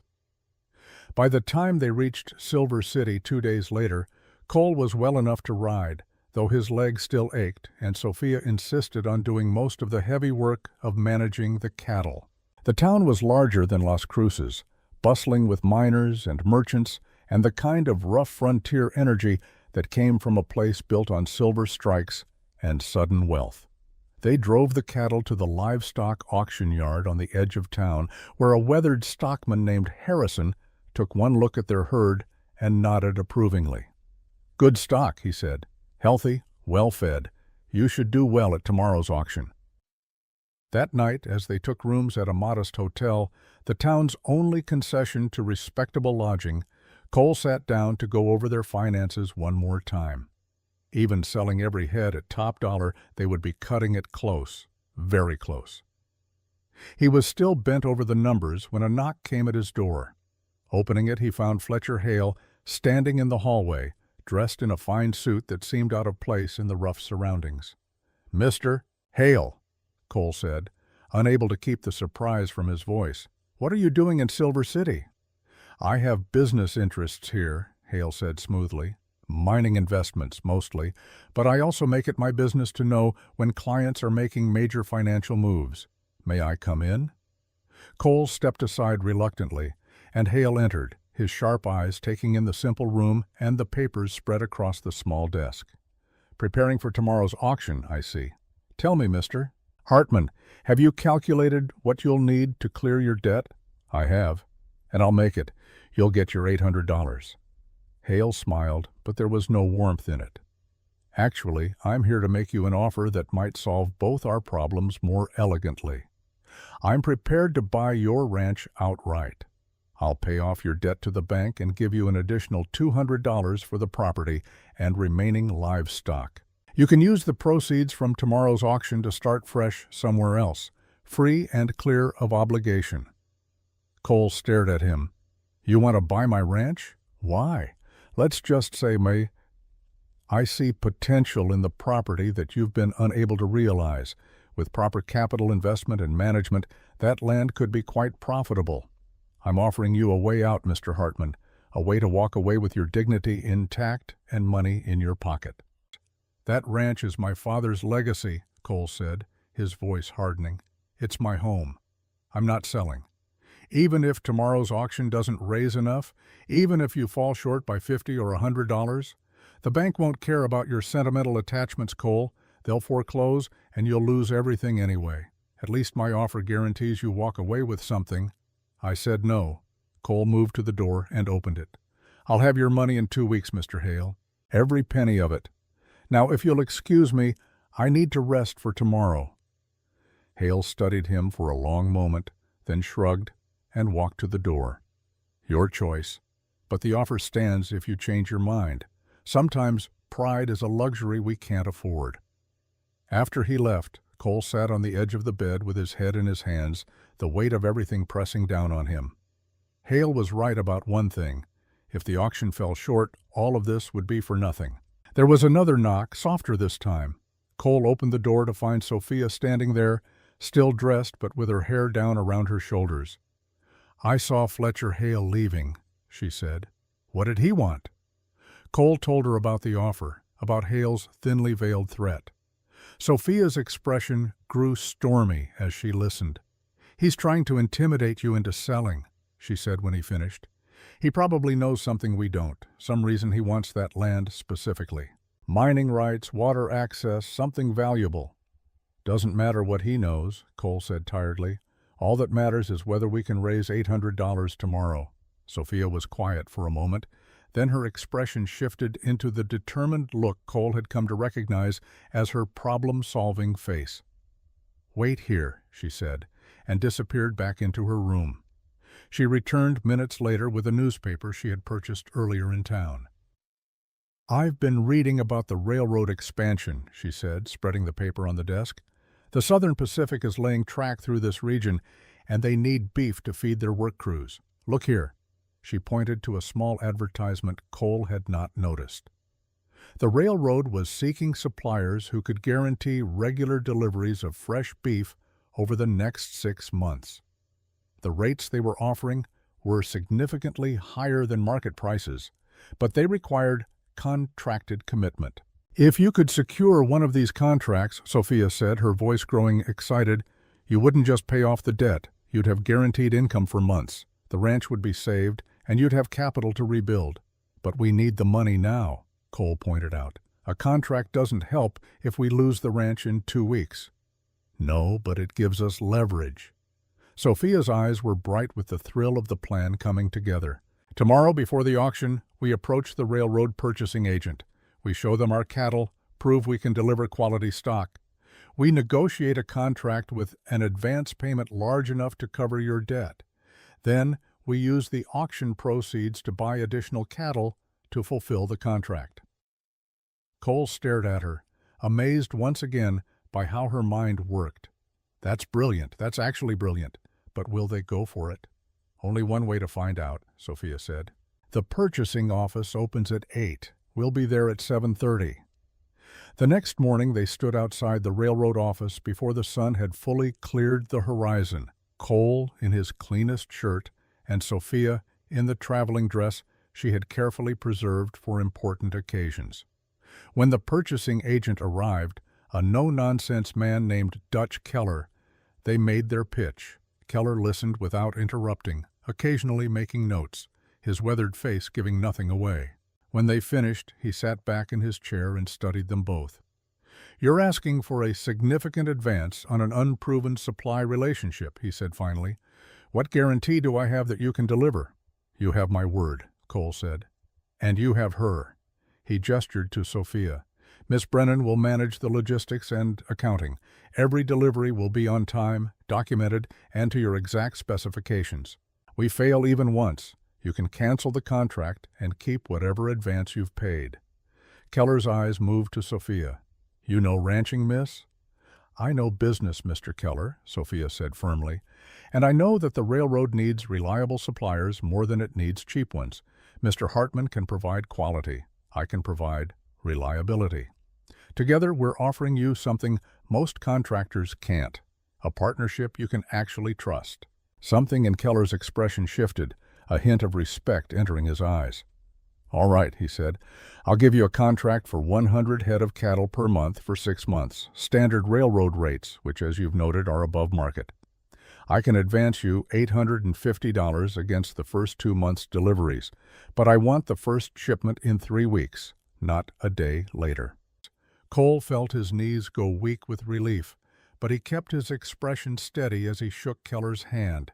"You'll have it. Thank you, sir." The paperwork took an hour to complete, and when they walked out of that office with a bank draft for $850, Cole had to resist the urge to shout his joy to the sky.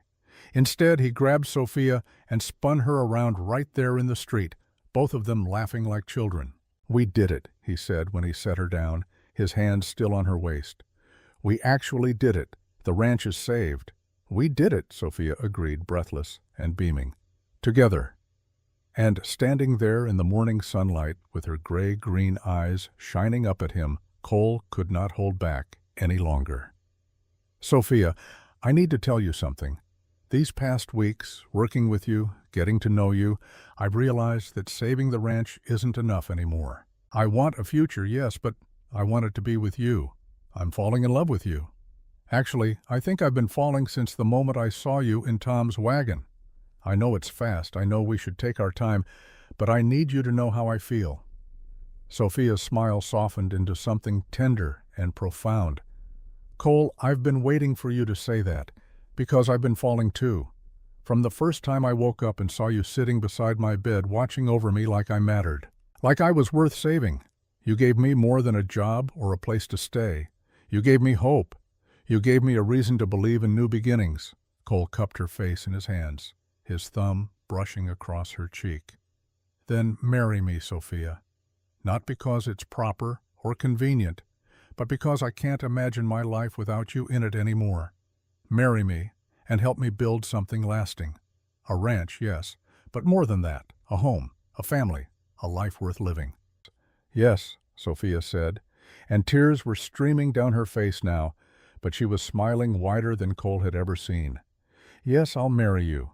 I'll spend the rest of my life being your partner in everything. Cole kissed her then, right there on the main street of Silver City with miners and merchants passing by and the morning sun warming their backs. And it felt like every prayer he had ever whispered, every desperate plea he had shouted at the indifferent sky had led to this moment. They returned to Las Cruces 2 weeks later, cattle sold, debt paid, and contracts secured.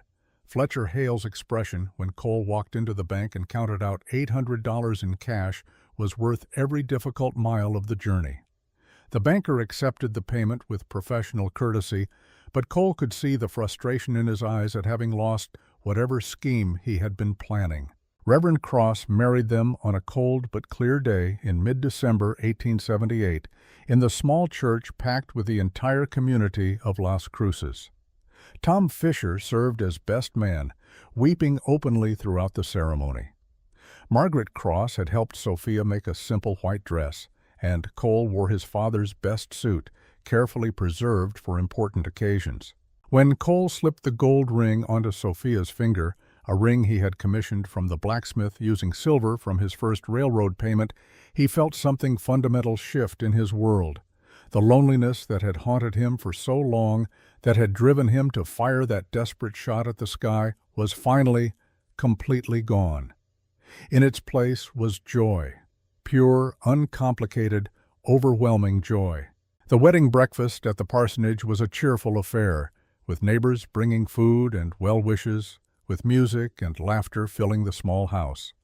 But Cole found himself watching Sophia more than participating, marveling at how she moved through the crowd with easy grace, how she had won over this entire community in just a few short months, how she had become indispensable not just to him, but to everyone she met.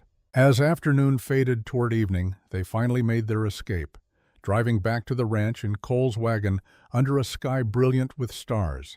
When they arrived, Cole carried Sophia over the threshold of the house that was now truly their home, and she laughed with delight at the traditional gesture. "Welcome home, Mrs. Hartman," he said, setting her down gently in the front room. "I'm home," Sophia agreed, looking around at the simple space with evident satisfaction. Finally, completely home. That night, as they lay together in the bed where Cole had first cared for her during her illness, he held his wife close and marveled at how dramatically life could change. 4 months ago, he had been alone and desperate, convinced he would lose everything. Now he had a partner, a purpose, and a future, bright with possibility. "What are you thinking?" Sophia asked sleepily, her head on his chest. "That I'm grateful," Cole said honestly, "for Tom Fisher finding you, for you deciding to stay, for whatever combination of prayer and providence brought you into my life. I asked God for someone to share this burden with. He sent me you, and you're so much more than I ever knew to ask for." "We saved each other," Sophia murmured. "That's how the best partnerships work." The years that followed were not without challenges. The ranch demanded constant work, the railroad contract required precise management, and there were seasons of drought and difficulty that tested them both. But they faced every obstacle together, building not just a successful operation, but a true partnership founded on mutual respect and deepening love. Their first child, a daughter they named Grace, arrived in October of 1879, exactly 1 year after Sophia had first appeared at Cole's door. The second, a son named James, after Cole's brother came 2 years later. A third child, another girl they called Margaret after the Reverend's wife, completed their family in 1884. The ranch prospered under their joint management. Cole's skill with cattle and land, combined with Sophia's business acumen, created something greater than either could have achieved alone. By 1890, they had expanded to 300 head of cattle and employed 2 full-time ranch hands. By 1900, the Hartman Ranch was one of the most successful operations in the territory. Sophia never did become a traditional school teacher, but she taught nonetheless. She ran the Sunday school program at Reverend Cross's church for 20 years and tutored dozens of children from neighboring ranches in reading and mathematics. Her reputation for fair dealing and sharp intelligence made her a trusted voice in community decisions, and more than one rancher sought her advice on managing their operations. Cole never forgot the loneliness that had driven him to prayer that October night. He made it his practice to reach out to newcomers, to offer work to drifters passing through, to ensure that no one in his community had to face their struggles entirely alone. Tom Fisher became a regular visitor to the ranch until his retirement, and the friendship between the old freighter and the family he had inadvertently created never wavered. On a warm evening in October 1928, exactly 50 years after Sophia had arrived in his life, Cole Hartman sat on his porch and surveyed his kingdom. The house had been expanded multiple times and was now a sprawling structure that could accommodate the regular gatherings of children, grandchildren, and great-grandchildren. The barns and corrals were well maintained, the cattle were healthy, and the land that had once seemed like a burden too heavy to bear alone now represented a legacy that would endure for generations. Sophia emerged from the house, moving more slowly now at 73 than she had in her youth, but still with that same determined grace that had captured Cole's heart all those years ago. She settled into the rocking chair beside his, and they sat in comfortable silence, watching the sunset paint the desert in familiar shades of gold. "Penny for your thoughts," Sophia said finally. Cole reached over and took her hand, their fingers intertwining with the ease of 50 years of practice. "I was thinking about that night, the prayer, how desperate I was, how certain I was that I'd lost everything that mattered." "And now?" Sophia prompted gently. "Now I have everything," Cole said simply. "Everything and more. 3 children, 8 grandchildren, 4 great-grandchildren so far. A ranch that will support this family for generations. A community that respects us. A legacy worth leaving." He turned to look at his wife, at the silver in her hairs and the lines around her eyes, and the same intelligence and strength that had drawn him to her from the beginning. "But most of all, I have you, still. After 50 years, you're still the answer to every prayer I didn't know how to say." Sophia smiled, squeezing his hand. "We built something good here, didn't we? Something that will last." "We did," Cole agreed. "Together." As the stars began to emerge in the darkening sky, Cole thought about that gunshot fired so long ago, about the desperate man he had been, and the life he could never have imagined lay ahead of him. He thought about providence and chance and the mysterious ways that prayers got answered. And he thought about a half-dead woman in a freight wagon, about a city girl who learned to be a rancher, about a partnership that became a marriage, that became a family, that became a legacy. The answered prayer had turned out to be more than he had asked for. It had been everything he needed, delivered in exactly the form required, at precisely the moment when he was ready to receive it. Cole Hartman, who had once been the loneliest man in New Mexico, sat on his porch, surrounded by the evidence of a life well lived, holding the hand of the woman who had changed everything, and felt nothing but gratitude. The prayer had been heard, the answer had come, and the life that followed had been worth every moment of the wait. As full darkness fell and the lamplight from the house spilled warm into the yard, Cole and Sophia rose and walked inside together, ready for whatever tomorrow might bring, secure in the knowledge that they would face it side by side, just as they always had, just as they always would, for as long as God gave them. The end.